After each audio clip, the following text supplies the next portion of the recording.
Hey,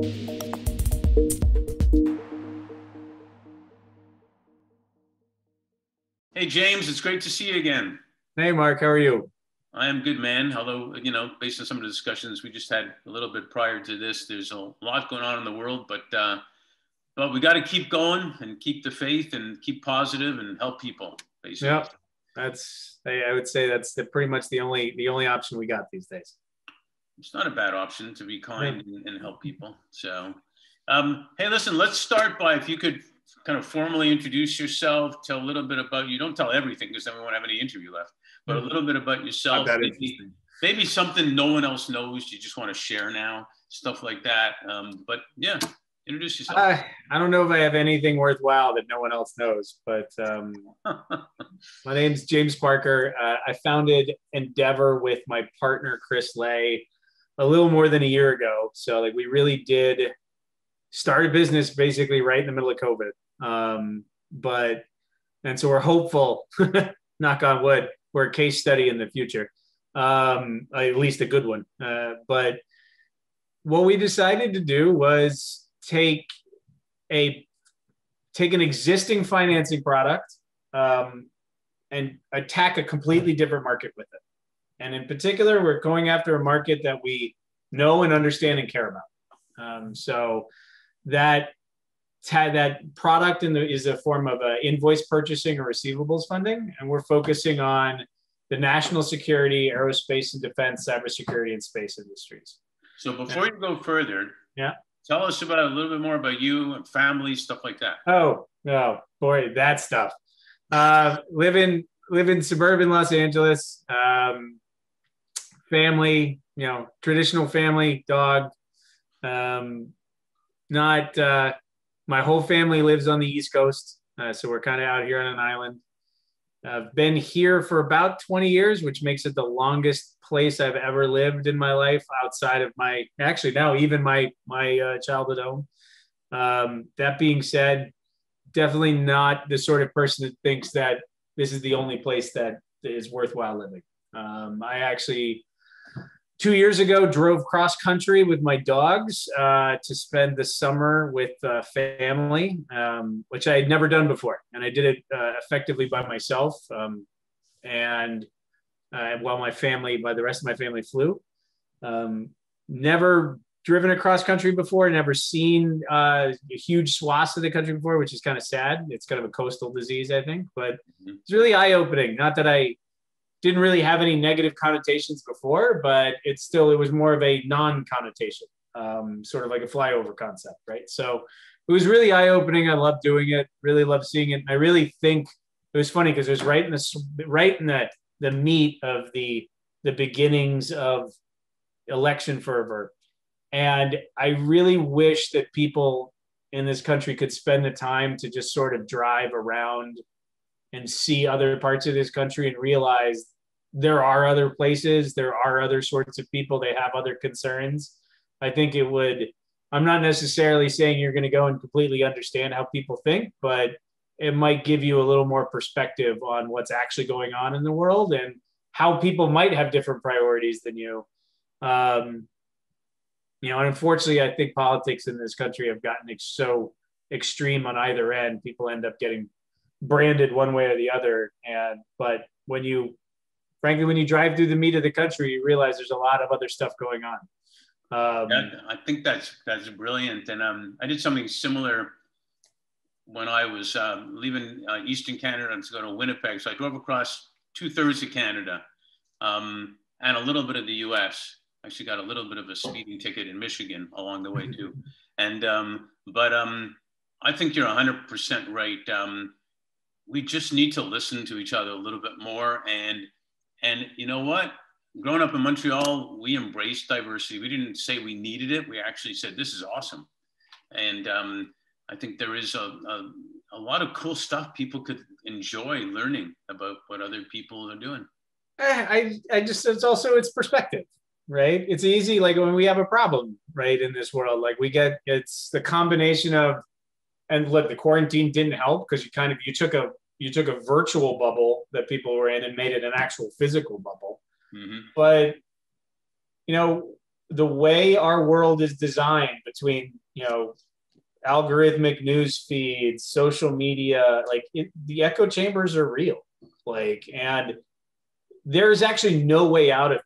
Like, I remember after the 2016 election, everybody talking about, I'd like to see more news from the other side so I can understand them. I mean, I saw dozens of posts of people saying that they were going to get out of their echo chamber. Not a single one of them actually did, right? And it's a bad thing to not recognize that, like, it's not binary, right? Everyone's on a scale, and the scale slides and it moves and it shifts in subtle ways. And when you trust the tools that we all trust on our day-to-day lives, like, it's a losing game. Like, you only see the stuff that the companies can guarantee will maximize your engagement with that material. And what do you know? That's stuff that you agree with. Like, it's interesting. I had a discussion with an executive recently on board positions, and we try to coach people even in their 20s to start thinking about getting on boards as they get accomplishments and whatnot. It's amazing how many people just work in that bubble you're kind of talking about till whatever age, 45, 50, 55, 60. And then when they retire from that company, they realize their emails go almost all down. And all of a sudden these relationships this is where it can be into a mental health issue. In fact, their relationships are not really relationships. Right. And so we should think about more things like that, but that can become a whole other discussion. So I wanted to ask you about, so you got a background that shouts finance and entrepreneurship. You've been involved, I got to read some of this, turnarounds, investment, defense. I'm not talking about hockey, my favorite subject, and cannabis. I mean, you got a bachelor's in astrophysics, which I wouldn't understand at all, and then an MBA. And now you're in a place where you're giving away 50% of your after-tax profits. I want to talk about that too. But before we delve deeper into that, what's Simon Sinek would say, what's your why, or even more so, why do you do what you do? So I think it's interesting. Like, I'm not a huge proponent of the find something you love to do and then try to make that your career, and the idea of then you'll never work a day in your life. I think it sounds really nice. I think it's often not reality. I think it's great if you're thinking about yourself when you're 22, 23 years old. It's very different when you're in your mid 40s and you have kids to raise and you've got real obligations, right? I think work should be a means to live, not you shouldn't live to work. That being said, it's okay to be good at something and like it because you're good at it, mm-hmm. right? Like, there's a sense of self, a sense of accomplishment, a sense of confidence you get when you're good at something. So, like, truth be told, what I'm good at is looking at a large set of data, sussing out what the parts of that large set of data are important, what information we can get out of that, and making plans in the future from that information. It's hard to say how that's applicable. Like, it's sort of like not applicable to anything and sort of applicable to everything at the same time. Right. So that's kind of why I do what I do, right? Like, it's generally finance. It works itself more out in the finance world because it's very data oriented. I like using data to make decisions, but more than that, it's not getting blind by the data. I always say that the best thing that business school did for me is it took me from my science and engineering background. Look, let's be honest. Business school is kind of a joke. It doesn't actually teach you much. Certainly if you come from if you studied economics or studied business or did anything, like, I was an engineer. So, like, it was actually really useful for me. Not that the topics were particularly mind-bending, but it just taught me a whole different language, mm-hmm. right? But the most important thing it did was, as an engineer, I often get fixated on finding the right answer. Business school helped me step back and make sure I was asking the right question first, right? You take that experience and you blend it into, like, my turnaround experience at Alvarez. You're essentially looking at a bunch of different businesses a huge sets of data each time, and then trying to figure out the common threads from one project to the next, because that's usually how you're going to fix your problem. Mm-hmm. Like turnarounds are not about setting a new strategic direction and a 10-year goal. It's about keeping the boat from, that a boat that's both leaky and on fire, and trying to get it to port more than anything else. Right. Generally, those problems are kind of the same in each one of, no matter what kind of company you're at. So it becomes a situation where that's the first 3 months is all tactical, and it's almost like running a playbook and plugging holes and putting out fires and making sure things are steady. And that gives you the 3 months you need to bring in and establish your industry bona fides and the things that are different about this business in order to make it successful long term. So it was a great training ground in that sense. But really, I'm, for lack of a better term, I'm a fixer. I come in and I try to fix things, and I'm fairly good at fixing things, regardless of what they are. Do you do that at home too? Unfortunately. But I'm certainly not in charge of it. Well, it's an interesting perspective. You find out what you're really good at, and you do it. Doesn't mean you totally love it. And even something you totally love, there's always going to be grunt work to do, if you want to call it that, in things you totally love. You make anything work, you're going to end up hating it one day.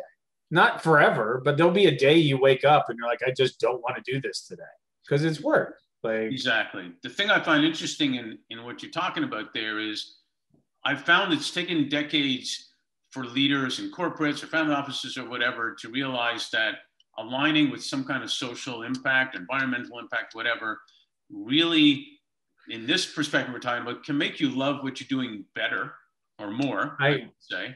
And it makes good sense with respect to be able to attract people that want to be attracted to that and make money. And as a result, it's good for business. So how do you find bringing the thinking that you guys are doing where you're at, where you support really a lot of veterans and families and people that we should be supporting so much more, and change what we call best practices? Because I'm not sure there really are best practices. I'm sure they're just practices and that need to be changed and transformed and have more leaders who care. So what we do is my partner and I decided very specifically from when we founded the business, we are going to give back half the profits of the company to charities that serve veteran and military family communities. We chose those communities for a couple of reasons. One, they're very close and near and dear to our heart. Neither my partner and I served, but we come from families that are multiple generations, 4 or 5 generations deep of military service. Mm-hmm. And the beginning part of my career was predominantly on classified programs, working directly with military personnel or doing real-time warfighter or operator support during periods of conflict. So it's something we take very seriously personally, but also professionally. So what we do at Endeavor is we focus on supporting the national security industry financially with working capital solutions. It's important to recognize the work we're doing is directly benefiting from government contracting, which is companies that have signed contracts with the Department of Defense largely. Those people need to even understand that none of this ecosystem exists without the people that are downrange or about to be downrange, or their families that are left behind while they're downrange. And I think it's a huge grounding influence of recognizing the fact that this is an intertwined community. It's really a small town at the end of the day. It's a huge industry, but really a small town. And it's just important to get people aligned in that sense.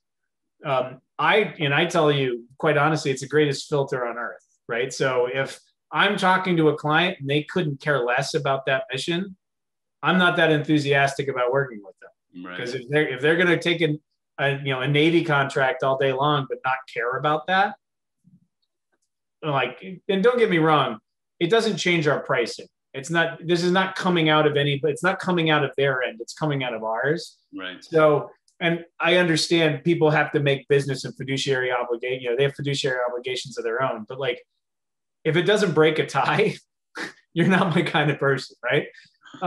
More importantly, on the equity side of the business, quite honestly, we've turned down two different 7-figure equity investment checks into our organization, which would have been game changing.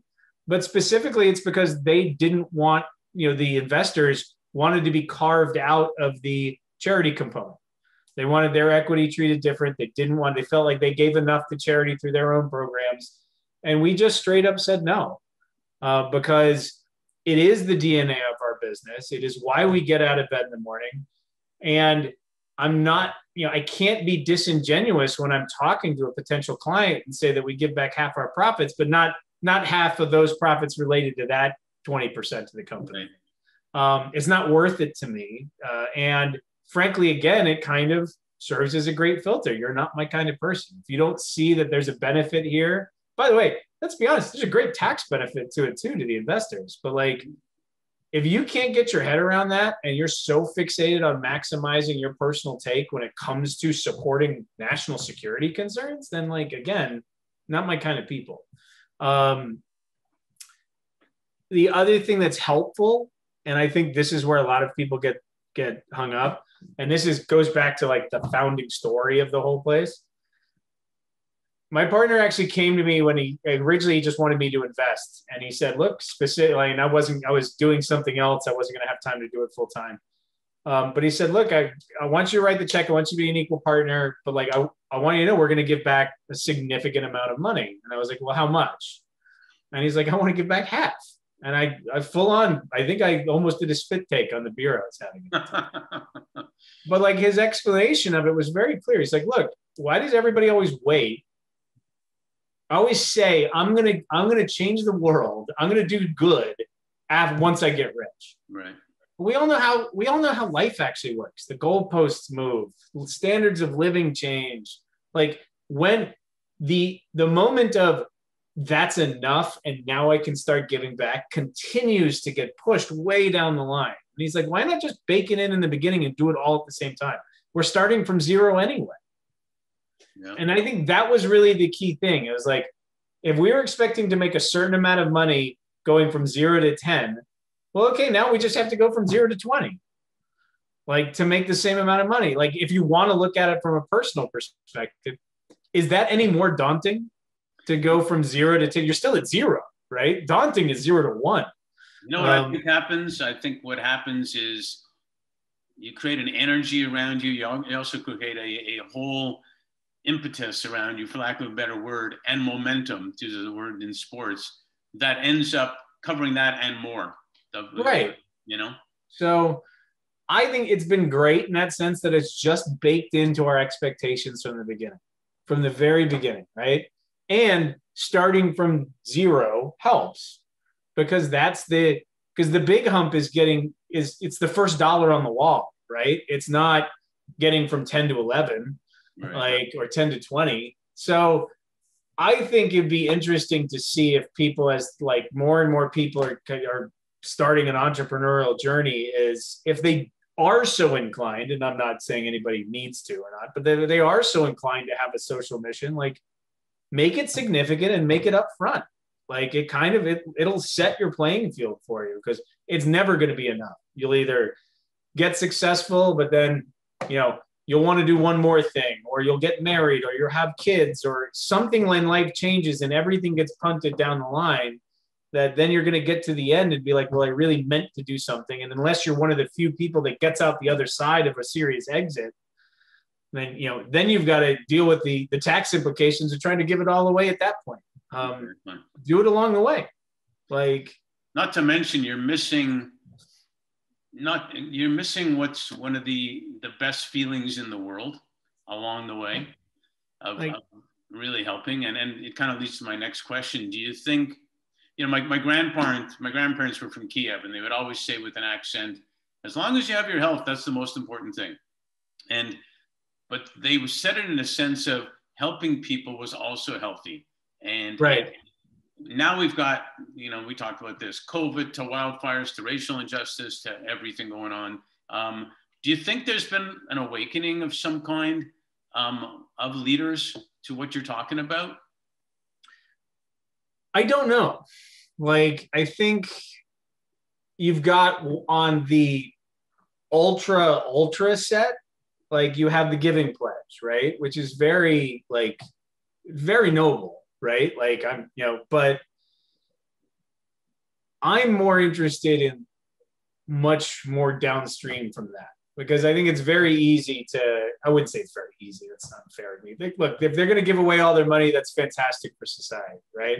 Mm-hmm. We're also very much in a world of winner take all, maximize profits at all costs. I mean, if you can just look at, read the Wall Street Journal, and it is just rife with people who are making ethically questionable business decisions, but it's okay because it's legal, right? Like, what they're doing is legal. Every day I look at it, and it's kind of distressing. And I'm very much a capitalist. I am, but I see the line of permissible behavior in the name of profits continuing to go beyond where I feel comfortable, right? Like, it is not okay for me to maximize the legal availability of what people are doing at the expense of the ethical or moral availability. Yeah. And I feel like, there's a lot of stuff that gets hidden behind, well, I have a fiduciary, like, case in point, PPP loans, right? Paycheck Protection Program.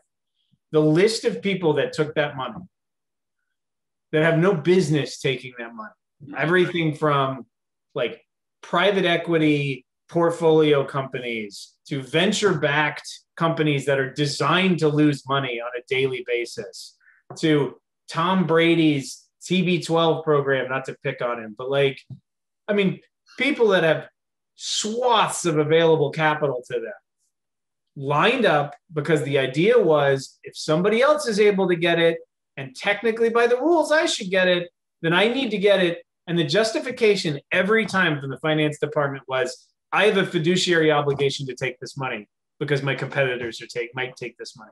Mm-hmm. And frankly, pardon my language, that's bullshit. It is just garbage, because if you look at what those things were designed to do, was to save small businesses. Right. Because small businesses are the lifeblood of capitalism. They are quite easily the greatest source of wealth generation in this country. They are the best way to secure independence and wealth and whatever. Like, you want people starting small businesses. You want them to survive. When, every single Hilton hotel is held in an LLC by some enormous $1 or $6 billion conglomerate, but they're all LLCs and they all have technically less than 200 employees. Well, they should get the money too. Look, I don't want those people to lose their job, but there's an obligation of if your business has been paying dividends out to your investors habitually and levering a company up so it owes a tremendous amount of interest rate, taking special dividends to pay back to your owners, and sucking all available capital so you have no cushion in your business to survive anything, you should not get paid. You should not get PPP money. You know what you're talking about? You're talking about caring about your community. Is what you're talking about. And taking a little personal responsibility too, right? Like, how much do they tell you if you're not, how much do they lecture the American public? And I apologize for being so US focused, but they lecture the American public about not saving enough money, right? Not, Americans don't save. First time a business, like a large bank has a problem, government money comes out in droves to bail it out. Mm-hmm. This goes back to my personal bias from my turnaround days. Like, look, if you make a business mistake, you should fail. And your creditors should be able to take you over. And frankly, a lot of those jobs will still survive, but the equity deserves to get washed out. And I think we would be in a much more honest scenario if that kept happening, if not just all of a sudden when certain groups of people had problems, huge swaths of capital came to solve that problem, but not other problems, not more community level problems. I mean, I look at situations with just small business owners in my neighborhood, and it's awful. It's like Armageddon. guys that ran gyms, guys that had borrowed to the hilt and were running what they really wanted to do, and singled out, closed down. And don't get me wrong, I'm fully supportive of maintaining a public health crisis and managing it, but we should have helped them more specifically than anything else. Not, oh, you don't have the right relationship manager with your bank, and so Wells Fargo is now out of PPP money. So sorry, Leo, you're SOL. Yeah, no, you're 100% right. And again, if I go back to community, you know, the execs that decide that find out that their favorite restaurant in their town is not open anymore, and they find out that literally the whole community feel of those small businesses, small restaurants, small whatever stores is gone. That's our whole fiber. That's our whole heart and soul. It's heartbreaking. So what do you think then, last question on this part, what do you think then business, if you will, business leaders who care what role do you think they should play to making sure that the well-being, financial, physical, mental well-being of their employees should be ensured? Look, I think it's imperative of companies. I think it's something that small businesses naturally do. They try to make sure they have a cushion to survive and keep their people and treat them well. I think you have this weird switch when people hit the lower middle market, and it's mainly because the capital base changes to, optimal leverage, quote unquote, to dividending out excess cash. I mean, again, I know I'm picking on all of this. The Cheesecake Factory should not have needed a bailout and PPP loans, right? Except it's been siphoning off all the available cash out of that business habitually for a decade. Imagine if that had been accruing up and a more reasonable dividend policy had been put in place. You would have been able to survive and keep everybody on the books. It's just, we don't live in a world where there's an obligation to employees. Nobody gets 40 years in a watch. There are no more pensions. There's no safety net. There is everybody day to day is a mercenary in this world. And you can do one of two things. You can treat them as such and be fair and honest about that relationship, that you're here as long as I'm getting incremental value out of you above and beyond what I'm compensating for you. And you're going to stay just long enough until you can find a job that pays you more somewhere else. And then it'll be my decision, hopefully, of whether to keep you or not, which is sad, but at least is honest. Or we can go back to this idea where having a job somewhere is akin to, it's a bit of an overwrought term, but it's akin to family, right? Yeah. Where you have a responsibility to them, which is treat them well, compensate them fairly, understand they have other priorities other than their day-to-day at your job or maximizing that moment. It's funny, just out of nowhere, apropos nothing, I was doing a turnaround once in Canada and the company was having a significant problem. The MD on the job with me had a nasty habit of unloading on the finance department. He was from my company. He would unload on the finance department for something that went wrong, poor projection, poor performance, something literally that they had very little control over. And one of the guys pulled me aside one of the days, and I was a junior guy at the time, but one of the guys at the company goes, he needs to understand that this is Canada. And I want to be perfectly clear. If this company goes bankrupt, do you know what's going to happen to me? I'm going to wait a month, wait till somebody moves into this office, and I'm going to come in and get an accounting job with that company because this is where I live. I choose to work within this radius, and my priority is doing my best job, but maintaining my life. It's I don't own any of this company. And for lack of a better term, if you're going to start abusing me, I don't care about this company because I will just move. I'll literally work for anybody who's in this office. It's neither here nor there to me, which I think is it's actually a healthier perspective. Like if you're going to treat me like a mercenary, then I'm going to act like a mercenary. Well, and then the opposite happens where if you, and I had this discussion with an entrepreneur on another podcast, actually interviewing me, he said, what do you do if you are a leader who cares and whatnot? What do leaders who care do? And he said, well, you talk to your employees, you care about your employees, because then when things do go wrong, you can go to them and say, honestly, this is what's happening. And guess what? The employees all try to help you figure out ideas and how to save the company. Yeah. I mean, I think there's a nasty, I used to have earlier in my career, I had a nasty habit of oversharing. And like, frankly, since I was a fixer, I was always in bad situations. Mm-hmm. So over time, I've learned to temper, not hiding information from people, but tempering some of the overwhelming aspects of what's going on. But I think it's important that people have clarity, because if they can understand the situation, they can understand whether or not they can have an impact on it, and they can make that decision if they want to help make that impact. But it also helps clarify some of the decision-making process that happens. Like if you treat people like cogs and don't give them perspective, like they're not going to understand some of the actions you may have to take. So some of that is just treating people like, God forbid, like a team. Yeah, it's not rocket science. It's actually communication. And right. So as we kind of complete this segment, with everything that happened in 2020 and now we're moving it forward to 2021, what are you most grateful for? I am most grateful for the time. I'm most grateful for the opportunity to, God, that's a good question.